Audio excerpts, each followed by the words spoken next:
రాబో ఉమ్మడి తూర్పు మరియు పశ్చిమ గోదావరి జిల్లాల గ్రాడ్యుయేట్ ఎమ్మెల్సీ ఎన్నికల ప్రచారంలో భాగంగా కూటమి ఎమ్మెల్సీ అభ్యర్థి పేరాపతుల రాజశేఖర్ విజయానికై రాజమహేంద్రం పార్లమెంట్ రాజమహేంద్రం రూరల్ నియోజకవర్గంలో ఏర్పాటు చేసిన అవగాహన సమావేశంలో పాల్గొని తెలుగుదేశం పార్టీ నాయకులకు కార్యకర్తలకు బూత్ ఇన్ఛార్జీలకు మరియు క్లస్టర్కు దిశానిర్దేశాలు తెలుగుదేశం పార్టీ జాతీయ ప్రధాన కార్యదర్శి అయిన రాష్ట్ర మంత్రి కెఎస్ జవహర్ ఈ సమావేశంలో ఎమ్మెల్సీ కూటమి అభ్యర్థి పేరాపతుల రాజశేఖర్ ఎమ్మెల్సీ వేపాడ చిరంజీవిరావు రాజమహేంద్రం రూరల్ నియోజకవర్గ శాసనసభ్యులు గోరెంట్ల బుచ్చయ్య చౌదరి మరియు స్థానిక కూటమి నాయకులు కార్యకర్తలు తదితరులు పాల్గొన్నారు.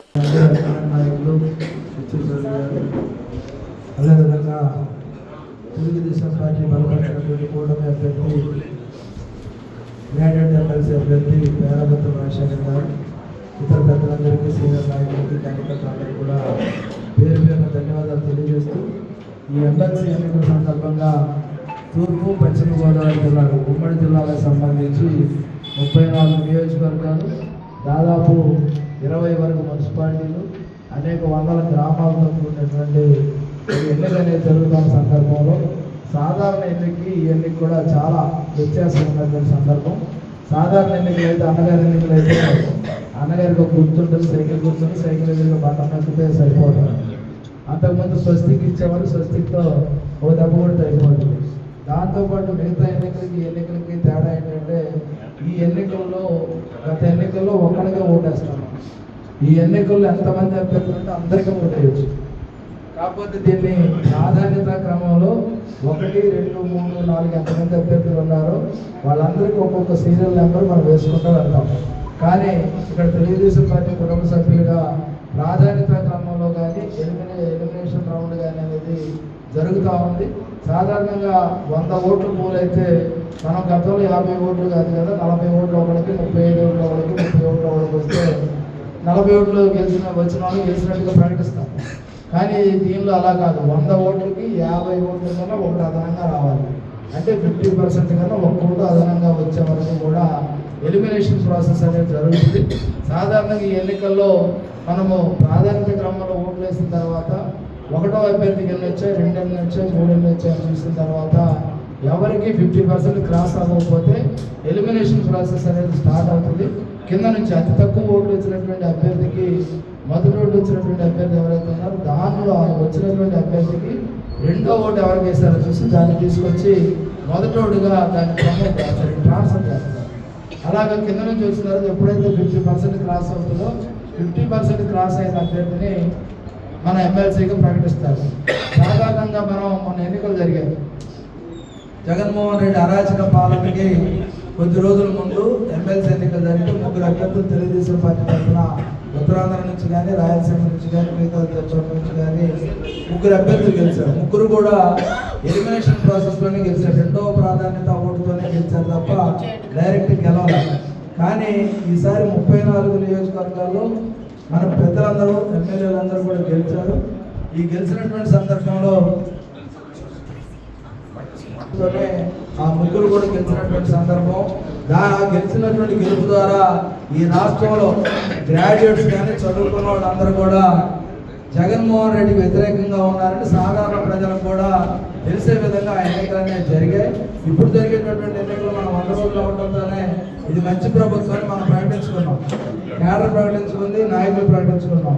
ప్రజలు కూడా దాన్ని ఆమోదింపజేయాలంటే ఎమ్మెల్సీ ఎన్నికల్లో తెలుగుదేశం పార్టీ బలపరిచినటువంటి ఉమ్మడి అభ్యర్థి రాజశేఖరం గారికి మొదటి ప్రాధాన్యత ఉంటుందని మనం గెలిచి ఇది మంచి ప్రభుత్వాన్ని మనందరం సర్టిఫై చేసే విధంగా కేడర్ని సమాయత్తం చేయాల్సినటువంటి అవసరం ఉంది. దాంతోపాటు ఈ సందర్భంలో మీ అందరూ వాటి మనం చేస్తూ ఉన్నాం. 1, 2, 3, 4 వేసుకుంటూ వెళ్తూ ఉన్నారు. సాధారణంగా ఇక్కడ మనం తెలుగుదేశం పార్టీ కుటుంబ సభ్యుడిగా మన అభ్యర్థి ఉన్నాడు.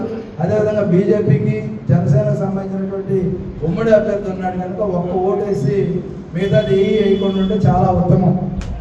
అదేవిధంగా ఇంకోటి కూడా ఏంటంటే మనం సరే ఉత్సాహంగా ఎవరైనా ఒకళ్ళిద్దరు ఏమన్నా 1, 2, 3, 4, 5, 6 అని వేసినప్పుడు 1, 2, 3, 4 తర్వాత 5 ఎవరికో కిందకి వేసి 6 మర్చిపోయి 7కి వెళ్ళిపోతే అది ఇన్వాలిడ్.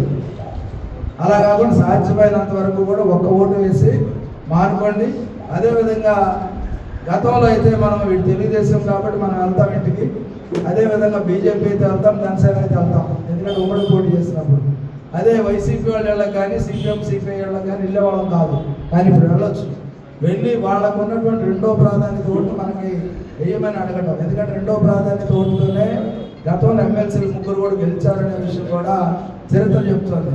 ఎందుకంటే మన శ్రీకాంత్ గారు కానీ లేకపోతే వెంపటి చిరంజీవి గారు కానీ వీళ్ళందరూ కూడా రెండవ ప్రాధాన్యత ఓటు అంటే వేరే అభ్యర్థికి వచ్చినటువంటి రెండవ ప్రాధాన్యత ఓటుని వీళ్ళు మొదటి ప్రాధాన్యత తీసుకొని గెలిచారు కనుక దాన్ని కూడా అర్థం చేసుకొని రెండవ ప్రాధాన్యత ఓటు అడగాల్సింది. దాంతోపాటు ఎందుకంటే మీకు సమర్థవంతమైన ఎన్నికలు అనేది ఎలా చేయాలనేది బుచ్చయ్య గారికి నేను చెప్పడం అంటే వేరే రకంగా ఉంటుంది. కానీ ఇది ఎమ్మెల్సీ ఎన్నికలు కనుక నేను అన్నగారి కోసం చెప్పేది మీ అందరికీ అర్థం కావాలని.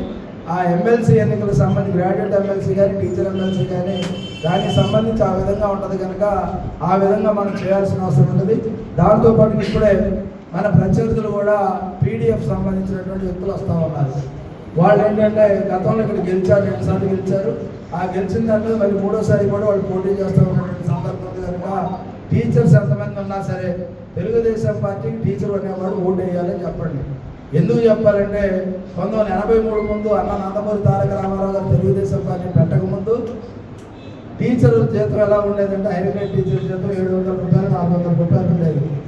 ఎంఆర్ఓ ఆఫీసులో అటెండర్ జీతం ఎంతో, ఈ టీచర్ జీతం కూడా అంతే ఉండేది. టీచర్లు కూడా ఏదైనా మీటింగ్ జరుగుతూ ఉంటే రిటైర్డ్ అయిన వాళ్ళు వచ్చి మా అమ్మాయి పెళ్లి చేయాలి, ఇల్లు కట్టుకోవడం సాయం చేయమని తోటి టీచర్ని భిక్షాటన చేసినటువంటి సందర్భం. ఎందుకంటే టీచర్ ఫ్యామిలీలు పుట్టాను నాకు తెలుసు కాబట్టి ఆ విధంగా ఉండేటటువంటి పరిస్థితి ఉండేది. అయితే అన్న నందమూరి తారక రామారావు గారి దగ్గరికి ఆ రోజు ఉన్నటువంటి 100 మంది టీచర్లు వెళ్ళి అడిగితే నీకేం కావాలని అడిగారు. అడిగితే తహసీల్దార్తో సమానమైన వేతనం, ఎందుకంటే అటెండర్గా ఉద్యోగం చేసేవాడు ఆర్టీఓ వరకు వెళ్ళి రిటైర్డ్ అవుతాడు. అదే టీచర్గా హైయర్ గ్రేడ్గా చేస్తే హైయర్ గ్రేడ్గా రిటైర్డ్ అవటం, సెకండ్ గ్రేడ్గా చేస్తే సెకండ్ గ్రేడ్గా రిటైర్డ్ అవటం, బీఈడీగా చేస్తే బీఈడీగా రిటైర్డ్ అవడం తప్ప ప్రమోషన్ చాలా లేదు. మేము యథావిధిగా ఉంటా ఉన్నాం, మా జీతాలు కూడా సరిగ్గా లేవంటే 1983వ సంవత్సరంలో రీగ్రూపింగ్ స్కేల్స్ అని అది ఇచ్చిన తర్వాత ఈరోజు ఐటీ ప్రొఫెషన్లో మన అందరం చెప్తాను ఈ ప్యాకేజ్ అంతా అంటే ప్రతి ఒక్కళ్ళు 3 లక్షలు 4 లక్షలు చెప్తే చాలా ఎక్కువ అనుకునేవాళ్ళం. ఈరోజు టీచర్ ప్యాకేజ్ 12 లక్షలు అంటే ఐటీ ప్రొఫెషన్ కన్నా వాళ్ళ జీతం ఎక్కువ వచ్చి అట్రాక్ట్ అవుతున్నారంటే కారణం ఏంటంటే